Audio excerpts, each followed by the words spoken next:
ಇನ್ನು ಲೋಕಸಭಾ ಚುನಾವಣೆ ಹೊಸ್ತಿಲಲ್ಲೇ ಬಿಜೆಪಿ ಜೊತೆಗೆ ಮೈತ್ರಿ ಮಾಡಿಕೊಂಡಿರುವಂತಹ ಜೆಡಿಎಸ್ನ ವರಿಷ್ಠರು ಇವತ್ತು ಪ್ರಧಾನಿ ಅವರನ್ನ ಭೇಟಿ ಮಾಡಿದ್ರು. ಹೌದು, ಎಚ್.ಡಿ. ದೇವೇಗೌಡರು ಹಾಗೆ ಕುಮಾರಸ್ವಾಮಿ ಅವರು ಜೊತೆಗೆ ರೇವಣ್ಣ ಹಾಗೆ ಪ್ರಜ್ವಲ್ ರೇವಣ್ಣ ಇವರೆಲ್ಲರೂ ಕೂಡ ಸಂಸತ್ ಭವನದಲ್ಲಿರುವಂತಹ ಪ್ರಧಾನಿ ಕಚೇರಿಯಲ್ಲಿ ಪ್ರಧಾನಿ ನರೇಂದ್ರ ಮೋದಿ ಅವರನ್ನ ಭೇಟಿಯಾದ್ರು. ಹಾಗೆ ಈ ಸಂದರ್ಭದಲ್ಲಿ ಏನಾದ್ರು ಸೀಟು ಹಂಚಿಕೆ ವಿಚಾರ ಫೈನಲ್ ಆಯ್ತಾ ಅಂತ ಕೇಳಿದ ಪ್ರಶ್ನೆಗೆ ಅದೆಲ್ಲ ಏನ್ ಸಮಸ್ಯೆ ಅಲ್ಲ, ಇಬ್ಬರ ನಡುವೆ ವಿಶ್ವಾಸ ಮೂಡಬೇಕು, ಅಂತಹ ಪ್ರಕ್ರಿಯೆಗಳು ಸದ್ಯ ಚಾಲ್ತಿಯಲ್ಲಿದೆ ಅಂತ ಕುಮಾರಸ್ವಾಮಿ ಅವರು ಹೇಳಿದ್ದಾರೆ. ಹಾಗಾದ್ರೆ ಇವತ್ತಿನ ಮೀಟಿಂಗ್ ನ ಇನ್ಸೈಡ್ ಸುದ್ದಿ ಏನೇನು ಬನ್ನಿ ನೋಡೋಣ.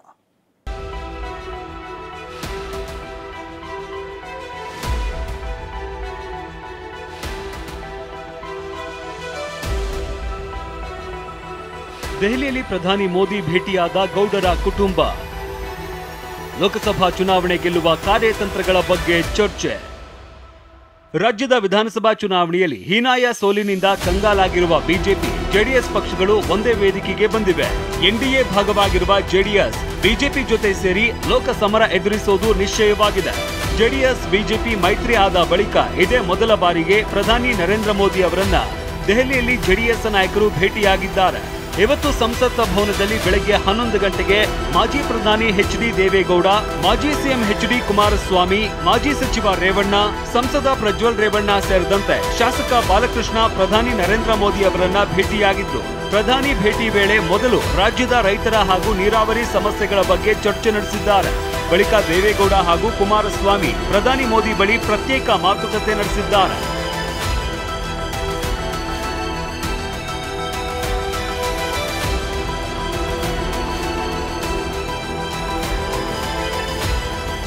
ರಾಜ್ಯದ 28 ಲೋಕಸಭಾ ಸ್ಥಾನಗಳಲ್ಲಿ 28 ಗೆಲ್ಲಬೇಕು ಅಂತ ಬಿಜೆಪಿ ಜೆಡಿಎಸ್ ನಾಯಕರು ಪ್ಲಾನ್ ಮಾಡಿ ರಣತಂತ್ರ ರೂಪಿಸ್ತಾ ಇದ್ದಾರೆ.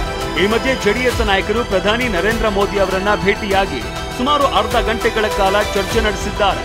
ರಾಜ್ಯದ ಸದ್ಯದ ರಾಜಕೀಯ ವಾತಾವರಣದ ಬಗ್ಗೆ ಪ್ರಧಾನಿ ನರೇಂದ್ರ ಮೋದಿ ಮಾಹಿತಿ ಪಡೆದಿದ್ದಾರೆ. ಬಿಜೆಪಿ ಜೆಡಿಎಸ್ ಮೈತ್ರಿಯಿಂದ ಆಗುವ ಲಾಭ ನಷ್ಟದ ಕುರಿತು ಸಮಾಲೋಚನೆ ನಡೆಸಿದ್ದಾರೆ. ಕಾಂಗ್ರೆಸ್ ಸರ್ಕಾರ ಜಾರಿ ಮಾಡಿರುವ ಗ್ಯಾರಂಟಿಗಳು, ಜನರು ಪ್ರತಿಕ್ರಿಯೆ ನೀಡುತ್ತಾ ಇರುವ ರೀತಿ ಹಾಗೂ ಜಾತಿ ಸಮೀಕರಣದ ಬಗ್ಗೆ ಚರ್ಚೆ ನಡೆಸಲಾಗಿದೆ. ಜೆಡಿಎಸ್ ಬಿಜೆಪಿ ಒಂದಾಗುವುದರಿಂದ ಒಕ್ಕಲಿಗ ಲಿಂಗಾಯತ ಕಾಂಬಿನೇಷನ್ ಮೂಲಕ ಹೆಚ್ಚು ಸ್ಥಾನಗಳನ್ನ ಗೆಲ್ಲೋದಕ್ಕೆ ವರ್ಕೌಟ್ ಆಗುತ್ತೆ ಎಂಬ ಮಾಹಿತಿಯನ್ನ ಕುಮಾರಸ್ವಾಮಿ ನೀಡಿದ್ದಾರೆ.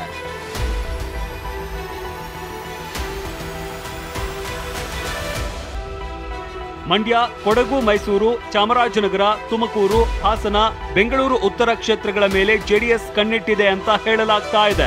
ಇನ್ನು ಬಿಜೆಪಿ ಜೆಡಿಎಸ್ ನಡುವಿನ ಸೀಟು ಹಂಚಿಕೆ ಬಗ್ಗೆ ರಾಷ್ಟ್ರೀಯ ಬಿಜೆಪಿ ಅಧ್ಯಕ್ಷ ಜೆಪಿ ನಡ್ಡಾ ಹಾಗೂ ಅಮಿತ್ ಶಾ ಜೊತೆ ಚರ್ಚೆ ನಡೆಸುವುದಕ್ಕೆ ಎಚ್ಡಿಕೆ ತೀರ್ಮಾನಿಸಿದ್ದಾರೆ.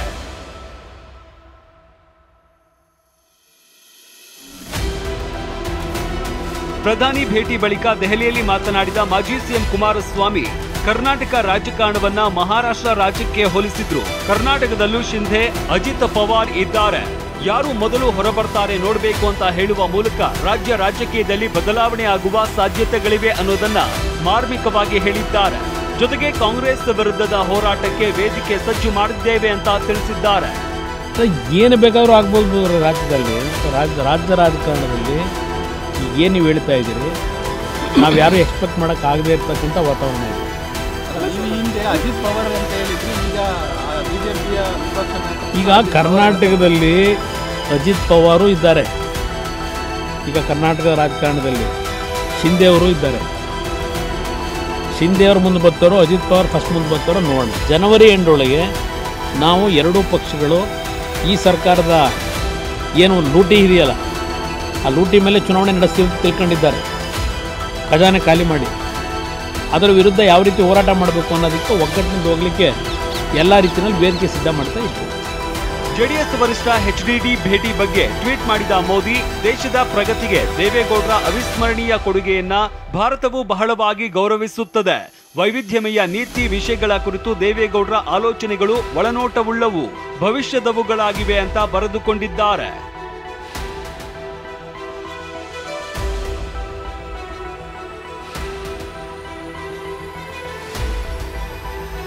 ಜೆಡಿಎಸ್ ನಾಯಕರು ಭೇಟಿ ಬೆನ್ನಲ್ಲೇ ಬಿಜೆಪಿ ರಾಜ್ಯಾಧ್ಯಕ್ಷ ಬಿವೈ ವಿಜಯೇಂದ್ರ ಕೂಡ ಪ್ರಧಾನಿ ಮೋದಿ ಭೇಟಿ ಮಾಡಿದ್ರು.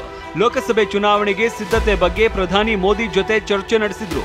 ಒಟ್ನಲ್ಲಿ ಲೋಕಸಭೆಯಲ್ಲಿ ಹೆಚ್ಚು ಸ್ಥಾನ ಗೆಲ್ಲಲೇಬೇಕು ಅಂತ ಅಸ್ತ್ರ ಹೂಡಿರುವ ನಾಯಕರು ದೆಹಲಿಯಿಂದ ರಾಜಕಾರಣ ಮಾಡ್ತಾ ಇದ್ದಾರೆ. ಇದು ಚುನಾವಣೆ ಹತ್ತಿರವಾಗ್ತಾ ಇದ್ದಂತೆ ಹೆಚ್ಚಾದರೂ ಅಚ್ಚರಿಯಿಲ್ಲ. ಹರೀಶ್, ಟಿವಿ9 ನವದೆಹಲಿ.